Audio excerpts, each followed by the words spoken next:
नमस्कार दोस्तों। आज की कहानी समय का खेल।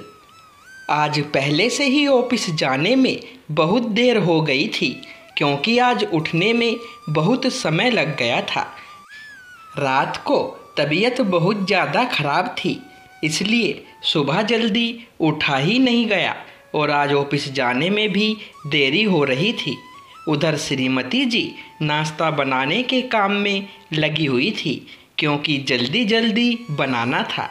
घड़ी को देखकर ऐसा लग रहा था कि जैसे घड़ी के पैर लग गए हैं और वह बहुत तेज़ी से भाग रही है। जब भी समय कम होता है हमेशा ही घड़ी बहुत तेज़ी से चलती है। जब सब कुछ तैयार हो गया तो अब सोचा चलना चाहिए क्योंकि 15 से 20 मिनट की देरी तो पहले ही हो गई है और बाकी रास्ते में भी अगर जाम मिला तो वहाँ पर भी कुछ ना कुछ समय तो लग ही जाएगा। जैसे कि हमने सोचा था बाहर निकलते ही जाम लगा हुआ था। अब इस जाम से बचने के लिए ही सुबह जल्दी निकलना जाता है। अब कुछ भी नहीं किया जा सकता था क्योंकि अब तो समय निकल चुका था। तभी सामने से एक बूढ़ा आदमी आ रहा था। शायद वह भिखारी था। वह भीख मांग रहा था। कुछ लोग उसे कुछ दे रहे थे और कुछ नहीं दे रहे थे। वह भिखारी मांगता हुआ आगे बढ़ रहा था और जाम बहुत लंबा था। सभी गाड़ियां रुकी हुई थी। वह भिखारी मेरे पास आया और मैंने भी उसे कुछ पैसे दिए और आगे चला गया।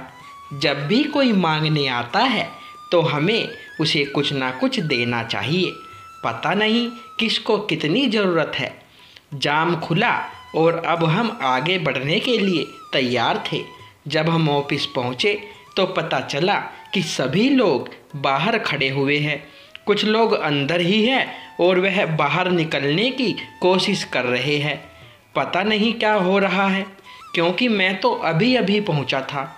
तभी मेरे एक दोस्त ने बताया कि आज सभी लोग समय पर आ गए थे और तुम बहुत लेट हो गए थे।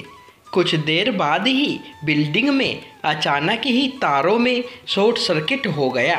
वायर जलने लगी। बड़ी मुश्किल से सभी लोग बाहर निकल पाए हैं। वैसे किसी को कुछ नहीं हुआ है, लेकिन यह अच्छी बात है कि तुम अभी तक नहीं आए थे।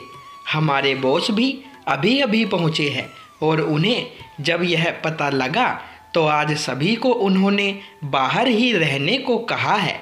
इसलिए तुम्हारे बारे में बॉस को पता नहीं चला है कि तुम लेट हो गए हो।